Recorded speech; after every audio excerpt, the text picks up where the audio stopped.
Hello, everybody, and welcome to this week's 5x5. Do not adjust your sets. It is not Ali Maxwell and George Ellick this week. They have decided to let the inmates run the asylum for a week. So, unfortunately, you've got myself, Andy Watson. I'm one of the player analysts at 5 Yards, and we're going to be talking to the rest of the player analysts because none of us have any other high-ranking friends like George and Ali do. So, you're going to be stuck with, at first, Josh Hobbs, and then we're going to be talking to Andy Francis, Tom Potter, and James Maley in the second part. And then I'm hoping to get the big boss, Guy Radgers, on, and he can talk about how we turn our ratings into the prices, which is a bit of an insight for you that you don't usually get with 5x5. But seeing as we are running things, then we can change whatever we want. And speaking of doing whatever we want, Josh, we're going to be talking about one player that you want to kind of almost defend yourself on, Arnaud Danjuma, but also some other players that you've picked out as well that you find interesting. But the first thing I wanted to ask you was, like, how do you find working this 5Y week, this 5 yards week? Like, how much football do you watch? Like, how do you usually work it as a player analyst for 5 yards? Yeah, I mean, I'm literally watching games of football most of my day, every day, really. So I will try and catch as many games as I can of the teams that I sort of look after in terms of all their players that are on our platform are rated and tracked by me. So I'll try and catch as many of those games as I can on the weekend, but that's not possible to watch them all, especially having to have family time and, and all that. I can't be sneaking off to watch whatever game is going on in the Eredivisie at that particular time. So I'll on a Monday I'll normally watch like 4 games of teams that I haven't managed to catch at the weekend, and then update ratings and minutes changes and stuff so that our prices can change. And then throughout the rest of the week, I'll sort of try and track in a bit more depth some of those players that I might not have seen that weekend, so I can sort of stay on top of my about 200 players that I have to watch. Yeah, exactly. So there's 5 of us on this player analyst team, and we've divided up the players according to hopefully our strengths and weaknesses as scouts, as analysts, things that we know about. We'll talk to Josh about kind of some of his specialist areas later on, and also the other guys as well. But first of all, I just wanted to play this like short clip of another 5x5 episode, just to kind of give us the flavour of what we're going to be discussing over the next 5 to 10 minutes. I mean, some of the stuff Danjuma's done in the Championship over the last few weeks is insane. His highlights reel is up there with Buendia's this season, and better than SARS, I would say. Comfortably, I would say. A Danjuma highlight reel, you know, his goals and assists, I think, would look better than Ismaila Sarr's this season. And that is saying a lot because Sarr's been excellent for Watford. Danjuma's actually ranked first for non-penalty goals and assists per 90 in the Championship this season. If it wasn't for an injury, his numbers would be gaudy. They'd be insane. But he's only played 30 games because of an injury in the middle of the season. But just watch his highlights. See what he did against Norwich on the weekend, and you'll see why I love him so much. I mean, Danjuma is an excellent goal scorer, as he's proved at Championship level, and I have him rated as a Premier League level talent. But I don't know if I think that his goals and assists are necessarily going to translate in the same way.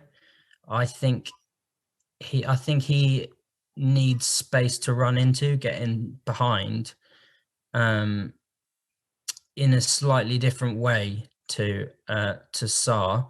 I think Sarr's got that pace, but I think he's also got that ability to dribble in tight spaces a little bit better than Danjuma. I didn't feel that he's got the same ability on the ball, although he's the best goal scorer out of any of these. He can get into the box. He can get a score at the back post. He can score cutting inside and putting it into the far corner. So I think there's lots there, But I also wonder whether Danjuma might not play in the Premier League. I think there is a chance that he gets taken back to Holland, in which case he could get Champions League PP or Europa League PP potentially, but he wouldn't get the weekly PP from the Premier League. So I think there's a few different reasons why his price is off, but it's not that I don't rate him as a Premier League player, because I do. I think obviously we're playing a bit of devil's advocate here. I know that Ali doesn't really think that we've been sleeping on him, and obviously you've been able to justify your case there regardless. Obviously our job as analysts is to assess those players that currently, but kind of almost more importantly, kind of project their careers forward. So we have a current rating for them, but then we go into the next few years. And is it the case, would you say then, that Sarr and Buendia, you're more certain about where their careers are going, and you think it's going in a direction that would lead them to the top of the Premier League, possibly Champions League for them too, whereas you're not quite as sure on Danjuma? Yeah, I would say that. I think I think Buendia, I'm so high on him. Like I think top teams missed out on him already. Like they should have gone for that when Norwich went down. But I think, we've seen Arsenal being linked with him before. We know that they probably want to make Ødegaard's move permanent, but if they didn't, then I think they should go hard for Buendia. And we know that Liverpool have wanted Sarr before, and I could see both those clubs going back for those players. Danjuma, I feel, would probably peak in mid-table in the Premier League, personally. Yeah, so that does explain over the course. Obviously, they've all probably got like another decade. Well, maybe Buendia, maybe more, 8 years, but a long time to play at the top of the domestic leagues. And even if they moved abroad, then there'd probably be Champions League teams that would be going for Sarr and Buendia. So I think that's well explained there, and people can see where we're coming from with that. How long does it take you to kind of process a play? Like when we get these new players, we put new players up every week. How long does it take you to kind of assess a new player and get a good handle on his current rating and also future projection? Yeah, good question. So there are players that we get requested that I've already got their teammates in my stable of players.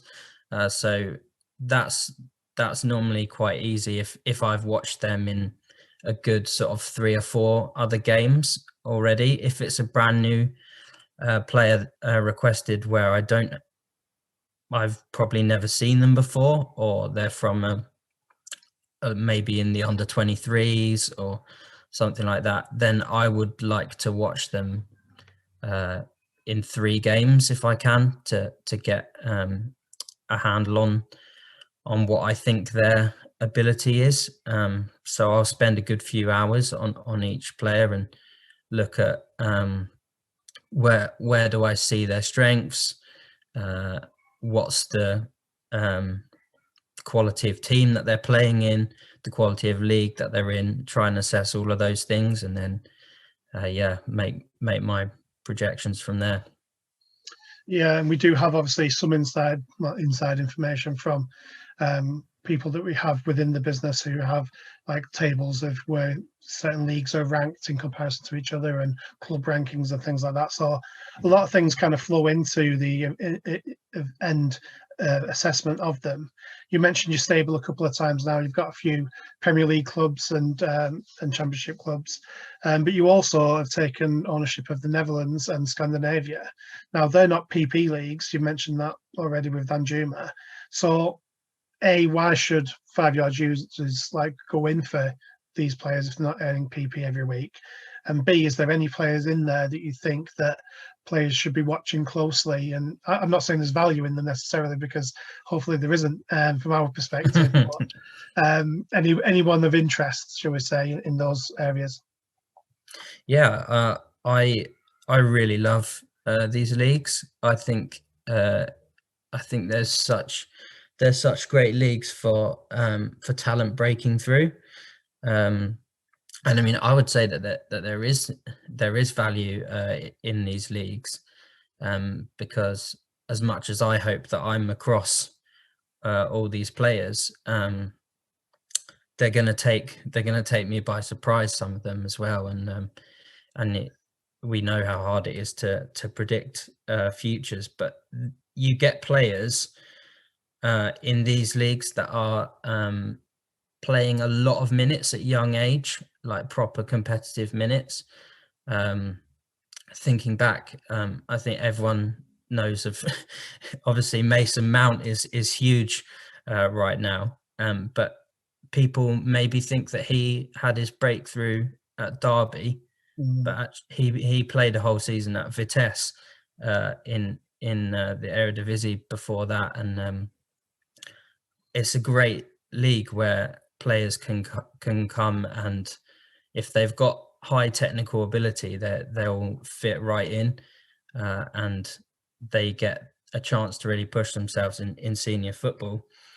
Someone that I want to mention, who I'm excited about right now, is someone that's going up this week, and that's Isaac Bergman Johannesson of Norrköping in the Swedish Allsvenskan.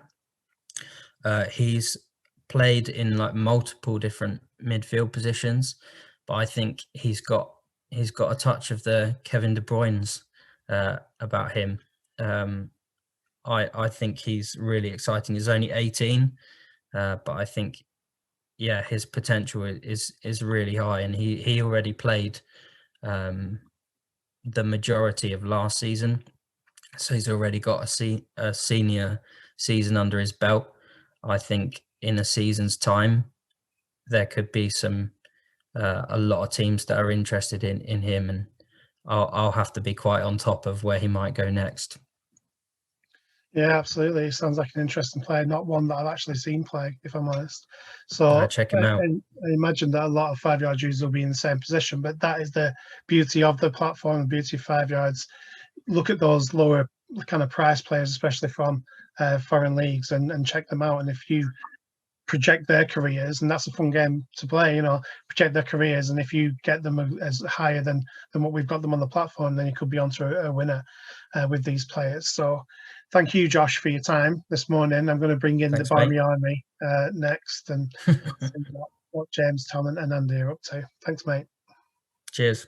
So James, you interrupted my seamless link that I had with Josh, where I said I was going to get everybody in a massive party. Now you decided that you couldn't make that, so here we are at halftime in the Chelsea Champions League match, and having a little chat about you in 5 yards. So welcome to the team. You're a relatively new member. You went in right from the start. So what has it been like kind of getting involved and how long did it take you to get used to doing the ratings and the prizes? Yeah, firstly, sorry for pulling you away from the football. I'd forgotten that I'm going out for my anniversary dinner tomorrow night. Say it very quietly because the girlfriend's downstairs. And yeah, when I agreed to do it tomorrow night, and then I twigged earlier today, so we couldn't do it. But yeah, no, it's been really good getting involved, and obviously the mechanics of the scouting are perhaps slightly different to what I'd first been used to in terms of the projections for future careers and the ratings. But no, been really enjoyable being part of the team and part of the project, and it's been great to be a part of it.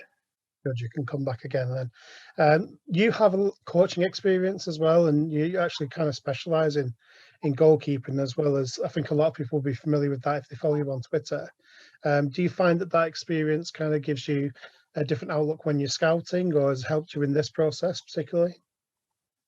Yeah, I think so. In terms of general football coaching, the way you watch football when you coach is very different to how you watch it when you scout. Like, a lot of the coaching is bigger picture of team's dynamics, and when you're scouting, you really got to zoom in and focus just on one player within the whole rather than focusing on the whole. Obviously, having the tactical understanding of the system and their role helps when you're making judgment on players. In terms of the goalkeeping, probably a lot more useful in terms of understanding the underlying principles behind goalkeeping, understanding the technical demands, tactical demands, physical demands, and then trying to make judgments on players because of that. So yeah, I definitely think it does help. But watching football for scouting and watching football for coaching is just so different, and that's something it can be quite hard to flip between at times. You've got to really actively think, okay, today I'm watching this player specifically rather than watching the game, and almost tune out of some of the stuff that's going on to really focus on what it is you are looking for. Yeah, absolutely. But you can borrow one from another. The knowledge of the tactical stuff can also help you understand movements and things like that, I'd imagine. You are at Report Posh on Twitter. So obviously you are a Peterborough United fan. Congratulations on your promotion. You have a set of players now that will be earning championship performance pay, including one, Jonson Clarke-Harris, which I believe is the person that you want to pick up on. We had Josh earlier kind of giving a rebuttal to Ali with with his Arnaud Danjuma. So would you like to give kind of almost a defense of Jonson Clarke-Harris? Yeah, well, Josh had to defend Ali on Danjuma.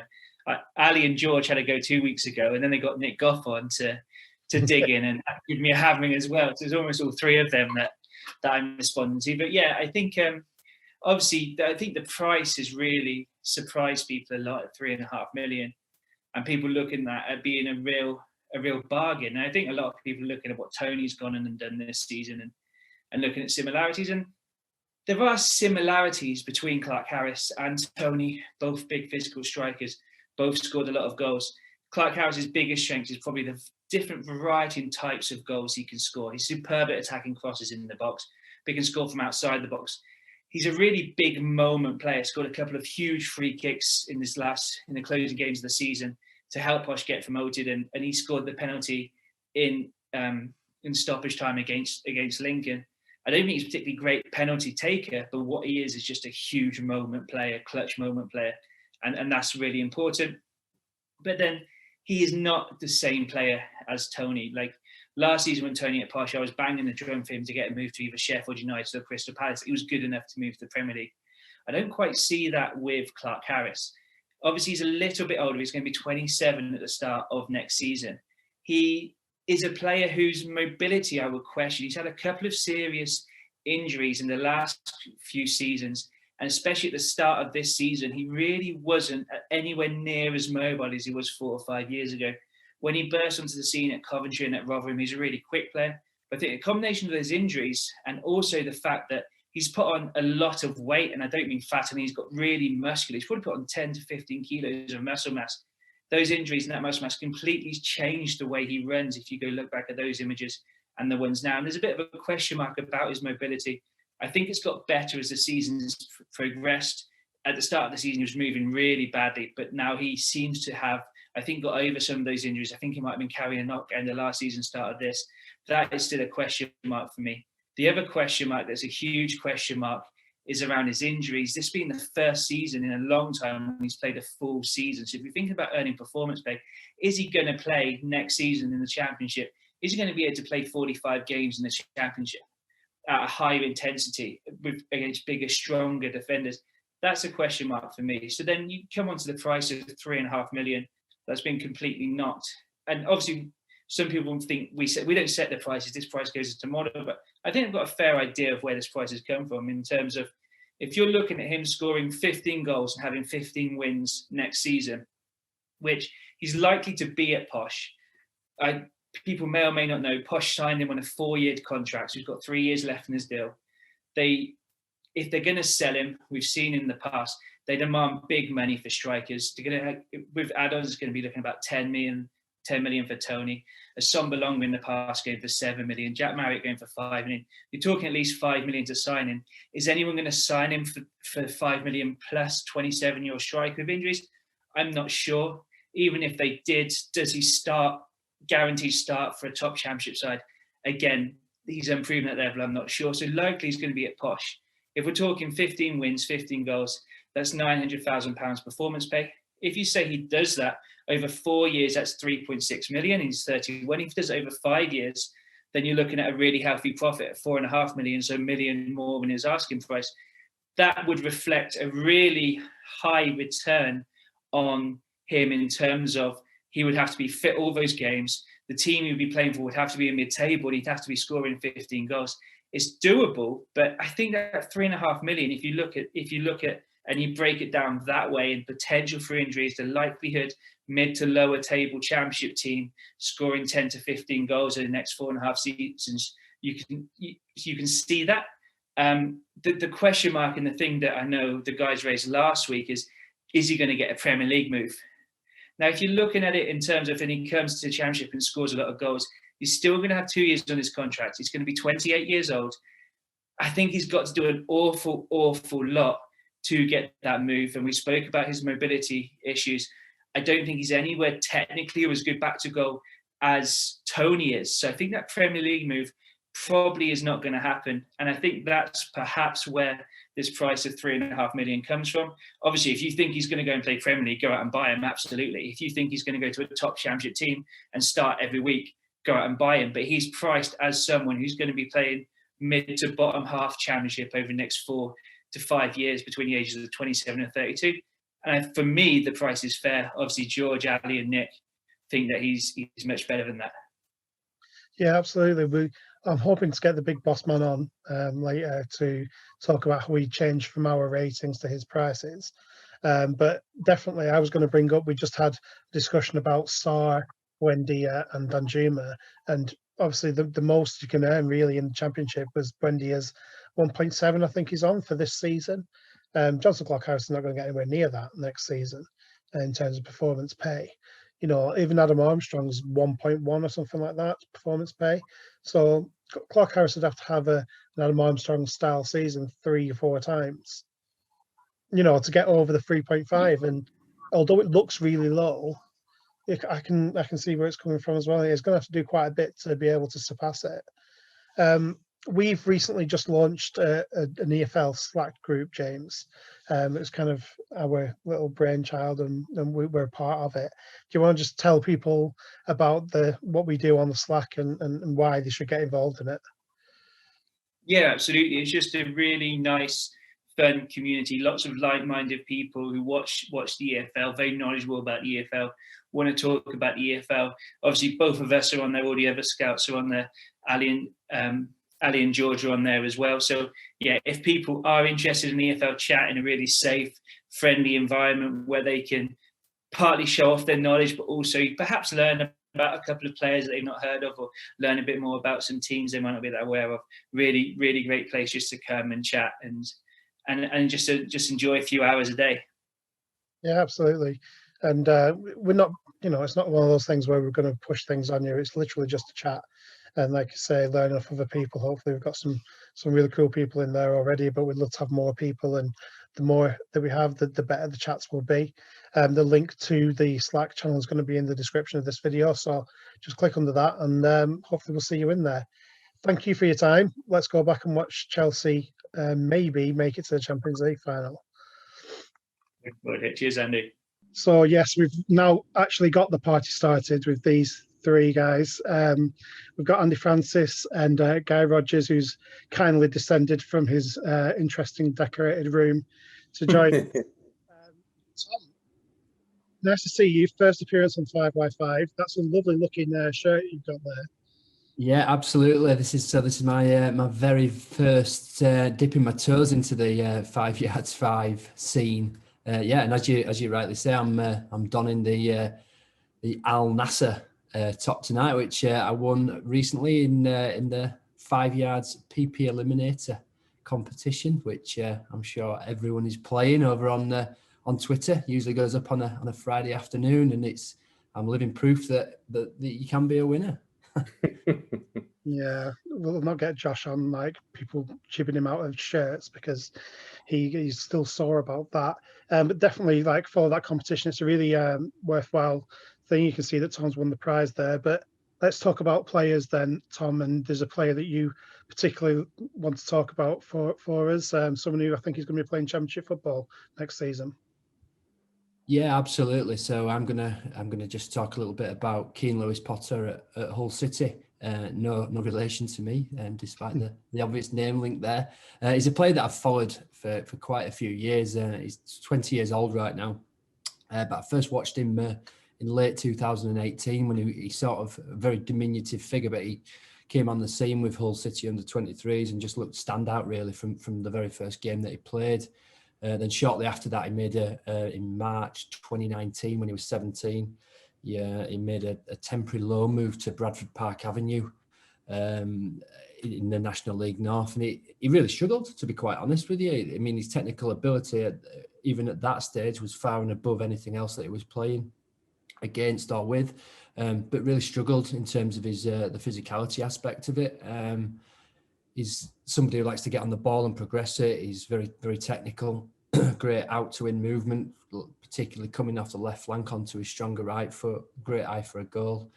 And that's not really typical of what you see at that level in non-league. It's generally quite agricultural, long ball sort of football, and it just didn't suit him. But went back to Hull City, took a little bit of time to settle because they were in the Championship at the time. So actually 2 years ago, he did make a couple of appearances for Hull City. Wasn't particularly sort of successful, but then this year in League One really kicked on. Difficult start to the season. There was lots of contract issues, which meant that he didn't start a lot of games. I think it was some contractual obligation that if he was to start so many games, he was required to sign a new contract, or suddenly be offered a new contract. And they were at loggerheads for a long period of the season. It really affected his game. It was quite clear to tell. And then in January signed a new 3-year deal with them, and he's just gone from strength to strength this season, and obviously been promoted, as you say, and they'll be playing in the Championship next year. So he's played 42 League One games this year with 13 goals and 6 assists, which is pretty good, really. Are those sort of numbers that you would expect him to replicate in the Championship next season? I don't think so. Yeah. So as you say, I think that. I think given the Hull City model, and despite them being promoted, it is likely that they probably will need to shift a couple of players on to sort of balance the books, and then look to recruit into those. But I think he'll definitely be somebody that I'll be looking out for in the Championship to earn PP consistently. But I don't think it's fair to say that I wouldn't perceive that he'll hit the ground running with those numbers. I think if you look at the way that Hull City play with that sort of front three, so with McGuinness sort of playing through the middle, just looking a little bit earlier, so he's on 0.58 goals per 90, and then Lewis Potter at 0.37 goals per 90. So he's a little bit behind there, and then Malik Wilkes again is the other sort of the prong to that attack, and he's on 0.45 goals per 90. So it may be surprising to some that Keane Lewis Potter is sort of the lowest on there, but and that goes to show that there is a lot of improvement to be made there.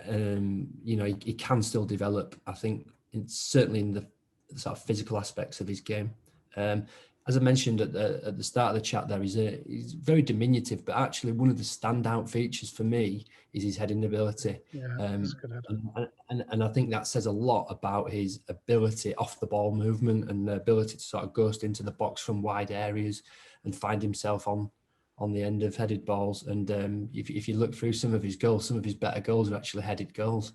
He's really positive, commits players, likes to tangle them up, weaves in and out, and really sort of exciting player. But I think when I mentioned there about there's a ceiling that really I think he could go to any level, and I think despite what may happen at Hull City next year or where he may play, I think that there'll be teams that are in for him, because he's coachable for sure. Yeah, definitely. Well, George and Ali, you'll be delighted with this 5x5 so far. We've picked in 3 EFL players to talk about. Andy, are you going to take us further afield? You are known for your knowledge of other leagues, the European leagues. We'll talk about the US and Australia later on as well, but where are you taking us to for your player? I'm taking these to France, my favourite place. Whereabouts? Who is it that you want to talk about? Boubakary Samari. We spoke about him with George when I was on 5 yards 5 last time. And I think he's probably worth another mention with the news in the past couple of weeks that Leicester have made quite a big bid for him. He's kind of almost definitely going to leave this summer. I think he's only got a year left on his contract. I think Lille will probably cash in, especially when the fee is 35 million being touted. He's been linked to Liverpool, Manchester United, Real Madrid, but I think there's probably steps too far for him at the moment. But I think Leicester's probably quite a good fit. I mean, he's going to have Champions League football next season if he stays at Lille, but he'll probably get that at Leicester now. I think they need, 3 more points to secure that. And I think he'd be a really good fit in their side. Lots of people have been saying he's a replacement for Ndidi, but I don't think he is. I think he'll be the perfect complement for Ndidi, playing behind Tielemans and just securing up that midfield a little bit, giving Leicester something they've missed a little bit since Kante left, I think. Mm-hmm. He's not going to just sit in front of the back four. He's going to get up and down a bit more, but yeah, he gives them just that little bit of flexibility, that little bit of movement in the centre of the pitch that they've missed since Kante left. So physically, is he more of a diminutive Kante style, or is he a bigger Ndidi style? Oh, he's definitely a big guy. He's been described as Paul Pogba without the baggage, and I think that's more of a kind of comparison to their look. They're both tall, rangy, but he's nowhere near Pogba in terms of style. Mm-hmm. We know Pogba chips in with goals, assists, likes to get forward, but Soumaré doesn't. He's got 1 career assist.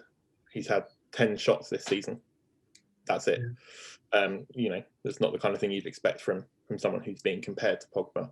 Mm-hmm. So I think those comparisons are a little bit unfair, but he's still really, really useful to have. He's had 9 balls into the final third per game this season on average, which is incredible, really. That's, for progressive passes, that's incredible from someone who doesn't get forward that much. So they're deeper passes that are still finding their mark in the final third.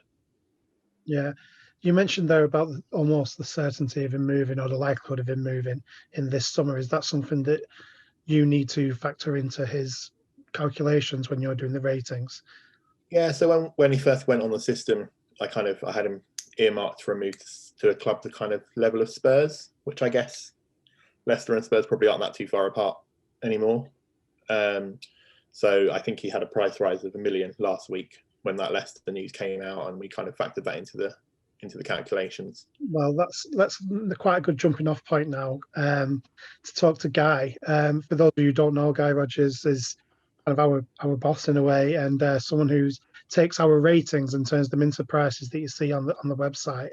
I don't think it is shrouded in mystery, but in case anyone doesn't know how that kind of all comes about, Guy, can you give us some information about how you take everything that everyone's listened to from Josh, James, Tom, and Andy, and how we rate them, and then how's that turned into the prices that they see on the website?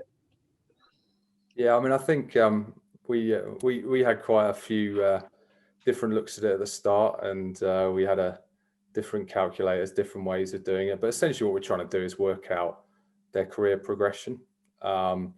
And so how we split it is the guys do a great job in rating the players, looking at how many goals, assists they expect them to make, and as you just mentioned, where they might move to. So we kind of look at the next 3 years as a window where we can hopefully predict them, or predict exactly where they're going to be and what minutes they might play. And then after that, we kind of say, well, where are they likely to be in terms of rating? Like, how good are they likely to be? We say 75 is kind of a decent Premier League player playing for a sort of mid-tier team, regular starter. And if someone's 75 now, what are they likely to be in 3 years' time? And then what sort of team we expect them to be playing for. And the kind of view is that by 3 years, you might be stuck in a contract now, you might not be able to move, but within 3 years, you should be finding the level to play at. So, I mean, you can use Grealish, for example. It was quite interesting when he signed his big contract in the summer, his price actually dropped a bit then, because there was we expected that there was a good chance he could have moved at that stage. Then Villa obviously did well. They got more performance pay. They even looked like they might get into a Europa League slot at one stage. But that changed what we thought of him. And obviously he played really well. His rating went up, and our view in 3 years' time would be higher. But in terms of the actual sort of mechanics of it, it's just trying to work out what those seasons are going to generate in terms of performance pay, while also realizing that, that a footballer's career is really up and down. And so, we don't expect things to just continue exactly as they are. And I don't know if I want to give an example on it, but if we look at kind of Sterling and Foden, given that they're playing pretty similar position for the same team, at the start of the season, Foden had, I don't know, he probably played about 40% of minutes the year before. Everyone was talking him up, but there was a lot of unknowns. Lots of players have been compared to different great players, and okay, looking back, you go, well, it was Guardiola. He knows a few things about great players, and so when he says he's the best player or best talent he's had, you kind of think, well, maybe he was always going to be right. But we had him there as being potentially a Man City player, but then potentially a chance that he never makes it there and he goes to a slightly lesser club. And while what seems to have happened, or what we think will happen going forward, is that he will be a starter for Man City for a decent amount of time now. And we have him rated at 90 now, which is, 85 is Champions League quality. So he's already, his current ability, we think he's in the sort of top 50 players in the world. And what is his ceiling? While you've got kind of Sterling going the other way, where how many goals did he score last season? 20. Thought he was going to be a dead cert starter, particularly with Sané going, and now he looks like he's behind Foden in the pecking order. So yeah, it's there's a lot to try and work out, and a lot of it is guesswork, because who knows? But the idea is just to work out how much performance pay we reckon they'll make over the rest of their career. So yeah, I mean, Foden's They always say on 5x5 that it's just the customers against us, really, and us five and then yourself, and if they could have picked out that Foden was going to have this trajectory of this season right at the beginning of the season, then you'd definitely be onto a winner now. I briefly want to just ask you all just one supplementary question, just to wrap things up. But Tom, you look after a lot of, you mentioned your lower league experience there when you mentioned Bradford Park Avenue. So you've got a lot of kind of non-league, League Two and League One experience and going to the grounds. Is there anyone that you've seen in the lower leagues that you think could earn some performance pay pretty soon? Yeah, there definitely is, and the two that sort of stand out the most to me, particularly I focused on League Two here, was Elliot Watt at Bradford City. But I'm not going to talk too much about him because I know George touched upon him in one of the very recent episodes of 5 Yards 5. And the other player that I want to sort of talk about is Robbie Gotts at Salford City. He's on platform currently at £5 million, aged 21 years old. He's a loanee from Leeds United.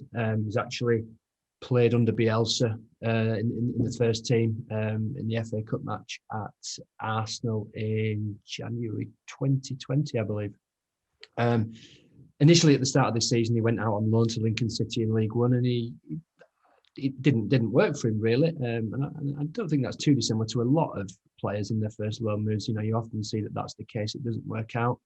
He's taken another step down and gone into League Two, albeit a top end League Two team, and looked like just missing out on the playoffs this season. But he's done really, really well. He's was a right back. Bielsa converted him into sort of an energetic central midfield area, midfield player, and then more recently at Salford, he's been playing as like one of two inside sort of narrow tens behind a single forward. And he's just looked really creative, a very sort of Bielsa-like player in off the ball sense, in that great energy, fantastic in the press, really cultured right foot, and just loads of energy, exciting, can find a pass. And I think it's difficult to say that he's going to go to Leeds United, certainly not next year, but even in the future, and sort of really cement a place in the first team at Leeds. And I think it's difficult to say that, because obviously Leeds are a team that, thankfully from my point of view, are on the upward curve. And yes, and at 21, it seems like he's got a chance, but I wouldn't be saying he's nailed on for that. However, as we know, he can earn PP in the Championship, and I think that's more likely. I think that next season we'll definitely see him back in League One, or maybe even in the Championship. He was linked with Huddersfield Town at one point last season. That may materialise next season, but he's certainly a player that I've got high hopes for still. Yeah, someone to keep an eye on, definitely. And Andy, your kind of specialism, I alluded to it earlier, is US and Australia. Why would you put, like, you've got quite a few Americans and Australian league players on 5 yards? Why is it interesting for players to kind of watch their journeys, do you think? I think when you kind of link that back to what Guy was saying about how we're predicting the next 3 years, that can be really tricky for those players. So you've got players like Brendan Arison, who's come over from MLS and he's playing for Salzburg now. And it will be a surprise to me if he's not playing for Leipzig in a couple of years. But obviously that could be longer than 3 years away. So it kind of, we have to consider that outside of those parameters. So he's potentially a little bit lower than he could be in a year's time, 2 years' time, because of that progression. And that's happening a lot with players, particularly from MLS. There's been quite a few players coming over. Obviously, you've got Pulisic and those kind of players who are really obvious. But Aronson, you've had Reynolds, who came over to Serie A recently. And then there's more being linked with Diego Rossi, who's been tearing it up for LAFC for the past couple of years. And then there's a 16-year-old at Toronto called Jaquil Marshall-Rutty. And obviously he's 16. I can't see him moving to Europe in the next 3 years. So we haven't factored that in. But if he kicks on and progresses as I think he probably could, I think a move to Europe is definitely on the cards for him, but just outside of those 3 year parameters. So I think if you can predict the career progression of a player like that outside of those 3 years especially, then you really could be onto a winner, I think. Yeah. It's interesting, isn't it, Guy, that we've got all these from around the world that we're not entirely sure of what's going to happen with them, and it can give the customers an edge. Is there anything else as well that you want to say about the future of 5 yards whilst you're on here, and any of the little bits that we've got going on that people might not know about? Yeah, I mean, we've just piloting our refer a friend from today, which so we've spent some time finding 5 players that we think could be gems. One particular that Andy knows well, who's interviewed, called Jared Harlock at Blackburn. And the idea is that, no one can buy them at the moment, but if you do refer a friend, you and your friend can share a full stake in that player. So the idea is that, that as a pair, you get to get access to that player, that feeling of ownership with that player before anyone else, and is not available anywhere else on the platform at present. So we're doing that. I hope that will be fun for people, and we'll be giving regular updates on those players as well. So if you don't have a Y Scout or any sort of ability to get out there and watch these players, we would like to give you a bit of insight into them and tell you how they're getting on. And then we've got Euros, so we're doing a Euros High Five, which is coming for the Euros, which again, Scouts are doing a great job in have arguing relentlessly about what 50 we should pick. So we're picking 50 players we think could make it at the Euros. And when we mean make it, we're kind of talking about players that haven't quite reached their peak yet. And the Euros could be a big moment for them, get them in the shop window, or just prove that they have got what it takes to play at international level. So the game will be just simply pick any 5, and the ones that move the most in value over the Euros will win. So you're looking for a breakout star, really, thinking Karol Poborski in Euro 96 or Harry Styles of Greece in 2004, and you can always think of like someone who had a breakout tournament, whether that's at World Cup or Euros. So that's, I guess, what these players are looking for in this high 5 competition. Yeah, exactly. And they you know, they don't have to do quite what Poborski did. Like, for a lot of players, you know, talked about Grealish earlier. Like, if Grealish is fit, gets in the squad and starts and does what he was kind of doing at the start of the season, then, you know, you feel like there'd be a big pressure on him to move, and, you know, where he'd go, he'd be going, you know, he's not going to leave Villa for anyone but a top side. So yeah, it's all working all that out. You know, we've seen lots of players move after big tournaments, and I think someone at 21st Club told me how you know, 1 goal's worth sort of 5 million on a transfer value if you score in a big tournament. So maybe not quite the same with the Euros this year in the groups, but maybe at the knockout stage anyway. Yeah, absolutely. Well, it's been a pleasure having all 3 of you on. Thank you, Tom, for coming on for your first appearance. I think you did very well. Andy's cabinet there is looking as bare as Barnett's trophy cabinet. And Guy, thank you for coming on as well.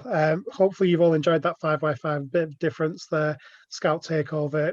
Hopefully George and Ali will be back next week, so I don't have to arrange everything and ask the questions. But any feedback from this would be, you know, more than welcome. And fire in a comment below, or just get in touch with us on Twitter at 5_yards. So from me and from the rest of the guys, have a good week, and we'll see you again next week.